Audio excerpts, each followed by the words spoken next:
ఒకే రోజు రాష్ట్రం మొత్తం మీద ఇలాంటి ఎవరు చేయని విధంగా ఒక బృహత్తరమైన కార్యక్రమాన్ని చేపట్టబోతున్నాం.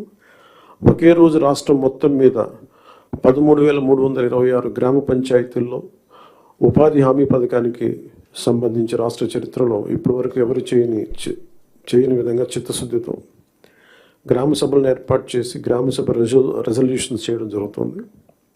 ఇది గ్రామ పంచాయతీలని బలోపేతం చేసే దిశగా మా కూటమి ప్రభుత్వం అడుగులు వేస్తుండటానికి మొట్టమొదటి మహత్కార్యమే ఇందుకు నిదర్శనం. 2014-19 మధ్యకాలంలో సుమారు 10,000 గ్రామాల్లో ప్రారంభించిన సాలిడ్ వేస్ట్ మేనేజ్మెంట్ ప్రోగ్రామ్ని ముందుకు తీసుకెళ్లాల్సిన అవసరం ఉంది. అలాగే పైలట్ బేసిస్లో పిఠాపురం నియోజకవర్గంలో ఇన్నోవేటివ్ ప్రాక్టీసెస్తో ప్రవేశపెట్టబోతున్నాం. గ్రే వాటర్ మేనేజ్మెంట్ మెథడ్ ద్వారా లిక్విడ్ వేస్ట్ మేనేజ్మెంట్ని ప్రాపర్గా డిస్పోజ్ చేయడంలో ఒక ప్రాధాన్యత ఇవ్వబడుతుంది.